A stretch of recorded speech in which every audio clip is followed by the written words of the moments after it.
Man alive. Mets Therapy Part 2. I just finished watching the Dodgers game. So, any Mets fan that didn't see the highlights, I'll try to give you up to date. So, Dodgers are up 4-1. Roki Sasaki pitches the seventh inning. Looks like the most unhittable pitcher I've ever seen.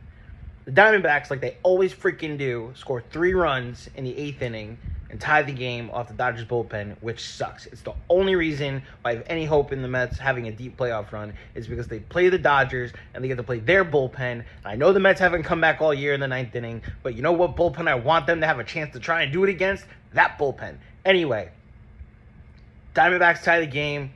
Dodgers go 1-2-3 in the 9th. Bottom of the 9th, Clayton Kershaw, now a bullpen pitcher, comes in 1-2-3 9th.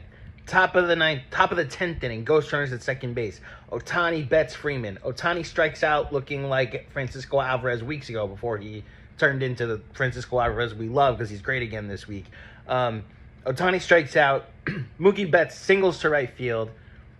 For some reason, the dumbest send of all time happens by the third base coach, and the guy at second base is dead at home plate. Freddie Freeman strikes out looking, and we're like, oh my gosh, like bottom 10. Of course the Diamondbacks going to walk it off. They load the bases on a stupid sacrifice bunt for some reason by like their best hitter, Perdomo. They have him bunt the guy over to third.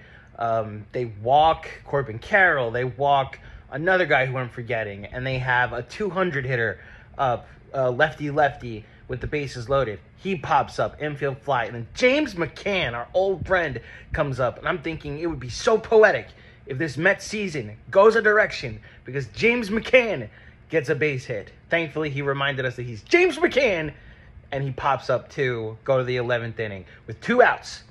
Playoff hero Tommy Edman, who murdered the Mets in the NLCS when he won national NLCS MVP, gets the biggest hit of the Mets season with a 2-out base hit with a runner at third base. And then something called a Justin Robleski pitches the bottom of the 11th inning, 1-2-3. The Dodgers win. It's like nothing happened today. We could basically say today was a wash, even though both teams that the Mets are competing with for the third wild card, the Reds and the Diamondbacks, both went 11 innings, had a chance to walk off in the bottom of the 10th and the bottom of the 11th. This wild card race is terrifying. Look, end of the day, I'm happy as a Mets fan. If I'm a baseball fan, I'm wondering why these mid teams are still eligible for the playoffs. And if I'm Rob Manfred, I consider just letting the American League have 7 teams. But as a Mets fan, we're still in it, baby. Let's go Mets.